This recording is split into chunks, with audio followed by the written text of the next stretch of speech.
தற்சமயம் இலங்கையில் ஒரு புயல் வீசுவதற்கான எச்சரிக்கை விடுக்கப்பட்டிருக்கு. இந்த புயலுக்கு தித்வா அப்படின்னு சொல்லி பேர் வச்சிருக்காங்க. ஏமன் நாடு தான் இந்த பேரை பரிந்துரை செய்து வச்சிருக்காங்க. இலங்கையில் வீச போகிற அல்லது இலங்கையில் எச்சரிக்கை விடுக்கப்பட்டிருக்கிற இந்த புயலுக்கு எப்படி ஏமன் நாடு பேர் வச்சிருக்காங்க அப்படின்னு சொல்லி சந்தேகம் இருக்குது, கேள்வி இருக்குது. எப்படி இந்த பேர்கள்லாம் தெரிவு செய்யப்படுது, யார் இந்த பேர்களை பரிந்துரை செய்கிறாங்க வைக்கிறாங்க அப்படின்ற இன்னும் ஒரு சந்தேகம் இருக்குது. அதை தான் இந்த சுருக்கமாக இந்த வீடியோவில் பார்க்க போகிறோம்.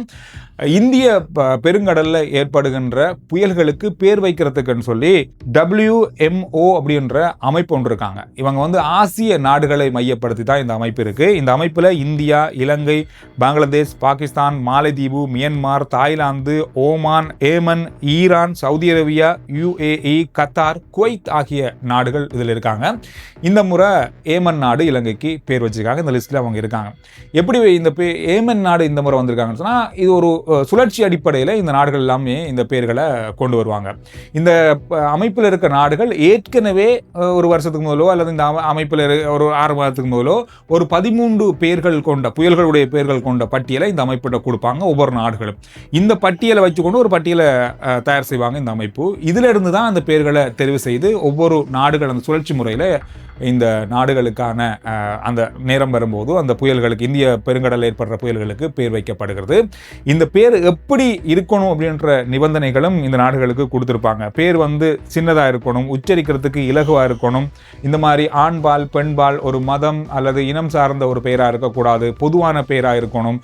இந்த மாதிரியான நடைமுறைகள் இந்த பேரில் கவனத்தில் கொள்ளப்படும்.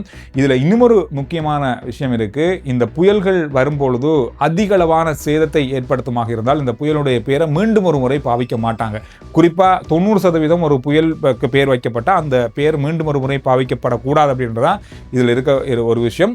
இந்த காற்றழுத்தங்கள் புயலாக மாறும்போது எந்த அளவை வைத்துக்கொண்டு இது புயல் அப்படின்னு சொல்லி கணக்கெடுக்கிறாங்கன்னு சொன்னால், மணித்தியாலத்துக்கு 63 கிலோமீட்டர் வேகத்துக்கு அதிகமாக ஒரு புயல் வீசுமாக இருந்தால் இதைத்தான் புயலாக அவங்க கணக்கெடுக்கிறாங்க. அதுக்குள்ள வார 63 கிலோமீட்டருக்கு உள்ள வார எதையுமே புயலாக கணக்கெடுக்கல, அதுக்கு பேரும் வைக்கப்பட மாட்டாது. இலங்கையில் தற்சமயம் எச்சரிக்கை விடுக்கப்பட்டிருக்கிற தித்வா புயலானது 60 முதல் 80 கிலோமீட்டர் வேகத்தில் வீசும்னு சொல்லி இலங்கை அனர்த்த முகாமைத்துவ மையம், வானிலை மையம் அறிவிச்சிருக்காங்க. இதன் அடிப்படையில் இதற்கு பேர் வைக்கப்பட்டிருக்கு.